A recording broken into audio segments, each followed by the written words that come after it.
book that I was talking about in my The Walking Dead on Dr. Jenner and the CDC video that I posted last night. It's called Jenner and Vaccination, A Strange Chapter of Medical History by Charles Creighton, MD. This was published in 1889.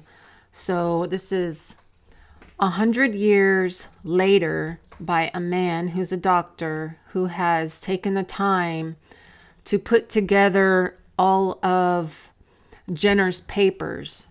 So he's put together a little bit of Jenner's history as far as his family and his upbringing. He's put together his status. He's put together his education, his first jobs, the letters that were written between Jenner and his employer. And his employer, because Jenner was also a natural philosopher, his employer employed him to go to, I think, some island somewhere and to watch the cuckoo birds. Later on, I think he did something with hedgehogs or something. It's all in this book. And then he took all of those letters and he talks to you about those letters, and not just what the letters said, but he kind of gives you an idea of the relationship between Jenner and his employer, which was a friend of his. And the relationship seems to be that of one where his employer was very patient with him, although he was, you could tell by some of the way he wrote his letters that he had to say things in such a way that were polite, yet very obvious as to what Jenner should have been doing, because Jenner would write to him and say, well, should I do this? And should I do this? And should I do this? And his employer would write him back and say, why are you asking me? You're wasting time. Just do them. And it seems like maybe Jenner was doing this as a means to waste time because he was busy following a woman around. So he had fallen in love, but the woman did not reciprocate the feelings. And so he was writing to his employer saying, well, you know, I was falling in love with this woman, but she doesn't seem to like me. And his employer wrote him back and very politely said, well, don't worry about that. Just do the job I sent you there to do, and do your work and stop following this lady around. So that leads you to also when Jenner came back from this place and he had published his papers on the philosophy of the cuckoo bird or whatever it was, he started looking into the smallpox, cowpox, horsepox issue and making vaccines and publishing his papers. And eventually, I think was his motivation behind all this was to get accepted into the Royal Academy of Medicine, whatever they called it. Okay, so the writer says he came from a prosperous family in the church, so he came from money. So when you come from money, you have, and actually when you come from any family, your family wants you to do well. They want you to make a name for yourself. They want you to, you know, be somebody in society. But I think when you come from money, it's expected more of you to do something great than someone who doesn't come from money. That's just my opinion, though. So this book is a really good book. This doctor goes through all of Jenner's papers as well as his patient records. So Jenner had a habit of going around and taking pus from horse hooves and from cow teats and from the hands of people when they had these pustules on their hands, and sticking the stuff into children. And I don't know why he liked to do this to children mostly, but maybe he thought that because they were young, they would heal faster and have better results, which would make him look better.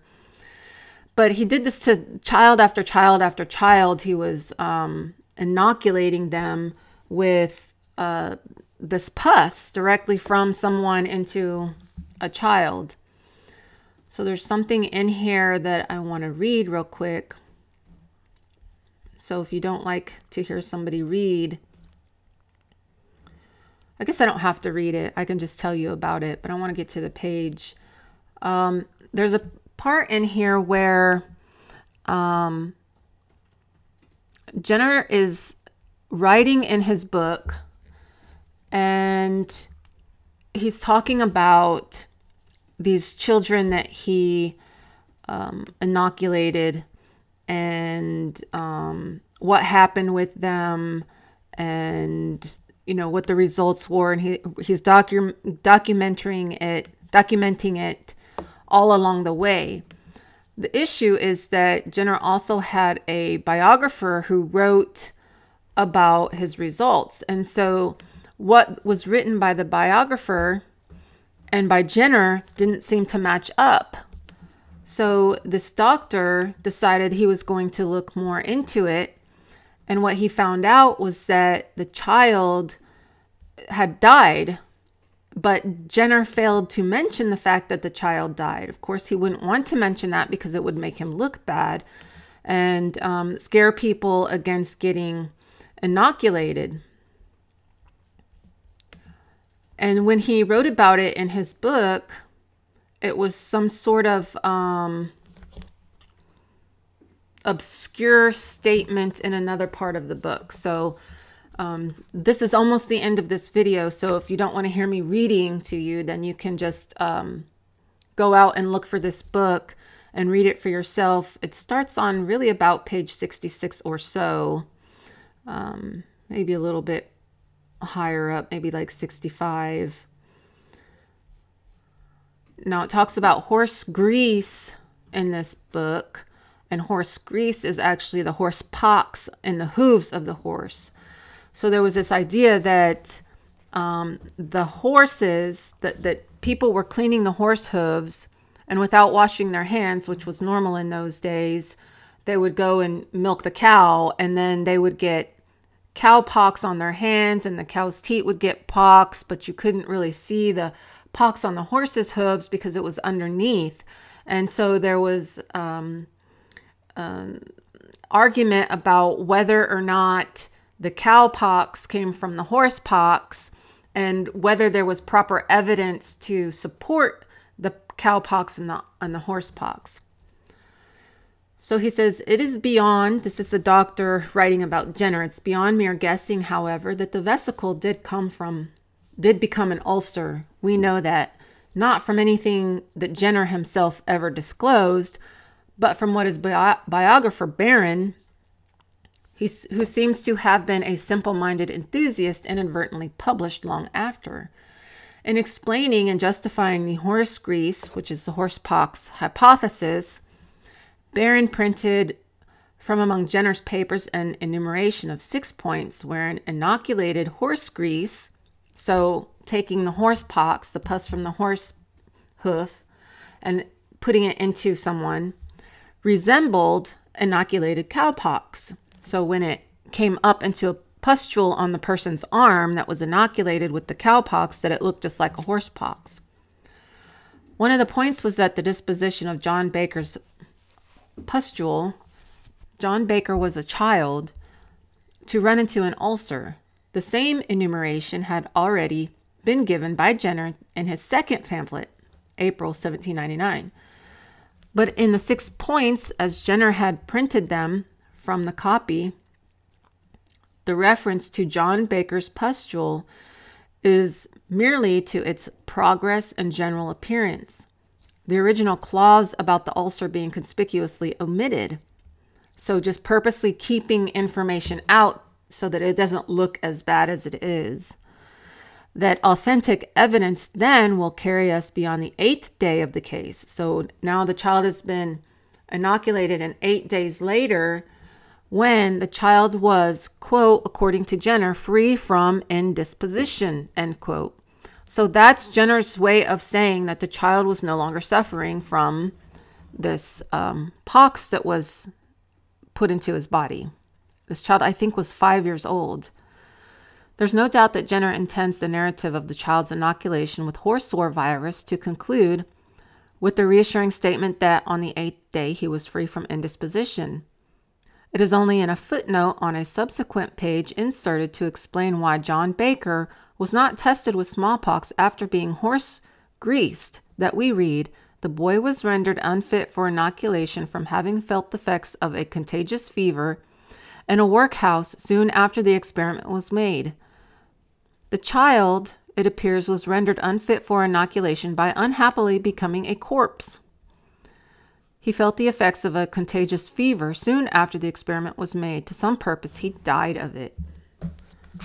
Okay, after a year's interval, Jenner wrote John Baker's case without any euphemisms, such as felt the effects of a fever.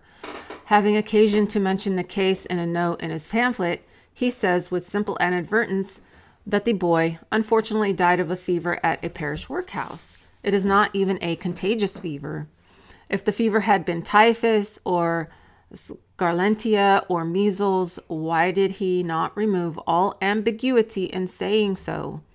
Reading between the lines with the help of horsepox pathology in Jenner's own plate, we may safely conclude that this child of 5, lent for the experiment by poor parents under some cajolery or other, had an ulcerated or sloughing arm from the virulent matter inserted into it, that he had erysipelas, which is both a fever and contagious, that he was sent to the parish workhouse, that he died there, and that this village tragedy was all enacted within a period soon after the experiment was made. Such is the one experiment with a horsepox which Jenner introduced in the Inquiry, which is a paper he wrote for the Royal Society, and such is the candor of it. So in my video on The Walking Dead, I was talking about how this guy Jenner worked for the CDC, but they named him Edwin Jenner, so he was a doctor. But if you go watch the show, it's season 1, episode 6 or something like that. It's called TS19. Go figure, kind of like COVID-19, but 10 years earlier. This doctor was basically incompetent, and he even says so much. He says that his wife was the real star of the show, basically the one that really did all the work and had all of the right answers. And then they show him in the lab, where when you're working in a lab, you are very much vigilant to what you're doing and how you're doing it. And he goes in there and he takes this this piece of biology and he's got it in a tube, and then he falls asleep, knocks over the tube. The tube is acid and it burns a hole in his suit, and then he has to run out and get washed down, and they're sterilized, and then the lab catches on fire, and so all his data is gone. And that just goes to show the incompetence of the Dr. Edwin Jenner and the CDC, and how it's sort of giving you some idea of the real Dr. Edward Jenner, who was also very much incompetent and did things in such a way that only made him look good. And today we have something that's sort of like hysteria, where people, they hear something and they believe it. And then if you try to tell them that it's not true, they get hysterical and they don't want to hear it. So I'm going to post this video and I'm going to upload the book when I can. I'm having internet issues today, but there's also a video that I watched this morning on a guy talking, and he's somebody that I watch pretty regularly. He's talking about valuable life lessons, or valuable life lesson. It's the Aurea Apophysis, but he's talking about basically how people have built foundations of Jello, and instead of looking for truth and being glad to find truth, they just want to find something that goes along with whatever it is they believe, and that people who really want truth will accept truth even if it's opposed to what they thought was true. And that's really what wisdom is. But I'll post a link to his video, which I thought was really good, very informative, and very much goes along with what's going on in the world today. So there's a couple things for you. It's this book and the video. The guy's name is Ken, and I know a lot of people on my channel here probably watch him. I know a few people do anyway. And so I'll post his video in the comments, as well as a link to this book whenever I can finally upload it, which should be maybe the day after tomorrow. Okay, so like, share, and subscribe, and read this book. It's really good. Even if you don't want to read it and you just kind of want to skim through it, you'll get a lot of good information. It's by a doctor who went through all the records, and he's telling you what's in the actual records. And I guess you can come to your own conclusion as to whether you believe it or not. But we need to start just looking for truth instead of backing up in some way the things that we believe. Okay, so evidence is good, but also we have to read between the lines and use common sense, and that's not always apparent. Okay, so I will see you guys in the next video.